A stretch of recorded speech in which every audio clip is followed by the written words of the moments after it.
täna on transiidipäev, sõit läheb Taiwani keskossa ja ma vaatan hetkel seda Chuguang rongi 915, 511, 511 ja platvorm 3A Taipei Main Stationist.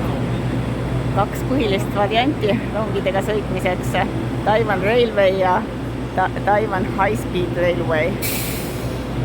Ma võtan selle Railway, mis on odavam kohaliku variandiga saab sõita kas EasyCardiga või siis osta pileti ette EasyCardiga, istet ei garanteerita, mis ma ostsin pileti ette.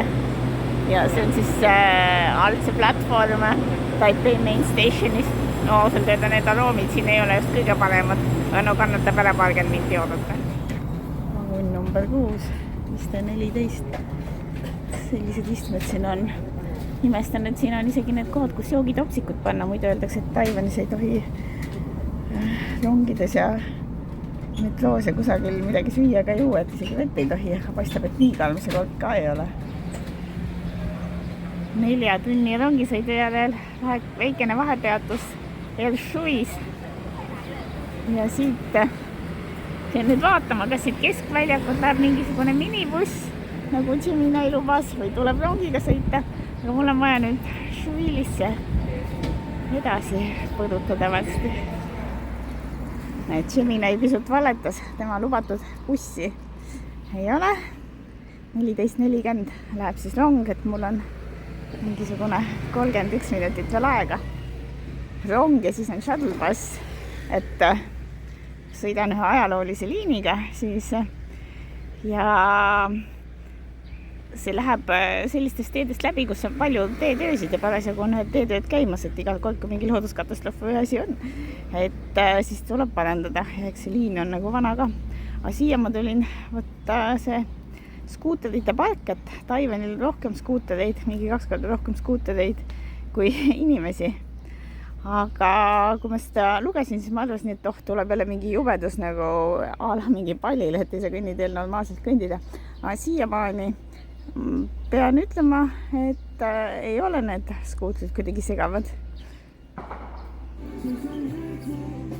Joti, et kuidas sa loed neid Hiina või mandariini keeles kirjutatud nimesid. Chi line, niimoodi öeldi seal piletiputkas. Ja see on kitsarööpmeline raudtee, mis tähendab, et need rööpad on natukene kitsamad kui või allapoole mingisugust standardset piiri. Ja algselt see raudteeliin ehitati selleks, et Sun Moon Lake'i, Sun Moon päikese kuu järve, siis Nantao seal omavalitsuses, et selle elektrijaamale ehitusmaterjali viia ja hiljem hakati seda kasutama ka puidu ja banaanide eksportimiseks. Aga siis mingi hetk majanduses asjad muutusid. 1986 see Taiwan Railway tahtis liini kinni panna, aga rahvas tegi veits protesti, sest juba turism hakkas õitsema ja sinna Nantao kanti ja selle liini sõidusuunda oli huvi suur just turismi poole pealt ja nii on siis see liin ka taastatud. Ja nagu ma siis ütlesin, et hetkel minu meelest on juba päris kaua on olnud siin igasuguseid nagu neid raudteekonstruktsioonitöösid ja asju. Ja alles jaanuarist 2026 taastati mingisugunegi jupp seda ajaloolist liini.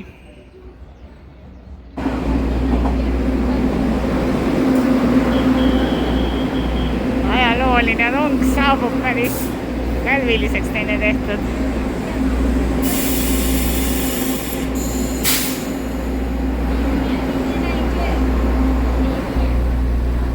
No sees näeb üsna tavaline välja.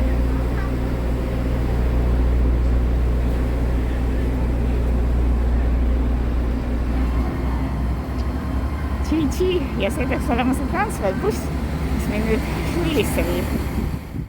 Ehkki viimane ots oli bussiga, tuleb sõit ametlikult ikkagi lõpetada siin raudteejaamas oma QR-koodi näidates.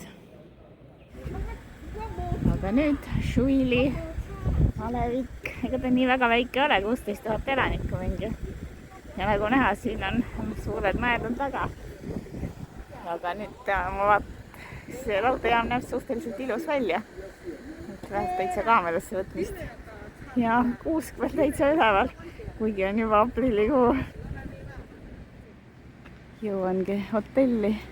Neid Hiina tähti on päris raske vaadata. Siuke väikene ruumikene. Paistab, et siin Taiwanil nad armastavad pigem väikseid ruume. Ja siin siis kogu varustus. Ja küll seal all retseptsioonis andis seletada. Mul on niimoodi planeeritud, et ma kõigepealt olen 2 ööd siin, see tähendab 1 päeva Šuilis, teen siin oma pakendamist, siis lähen 1 päevaks matkama Jushani rahvusparki ja siis tulen siia samasse hotelli tagasi. Ja nad ei saanud aru, et miks mul 1 ööd vahepealt ei olnud planeeritud. Aga põhjus on lihtsalt selles, et 1 öö ma olin seal Jushani kandis, et sellepärast jäi vahele siin, aga lõpuks sain seletatud ja praegu siis 8 ööks see tuba.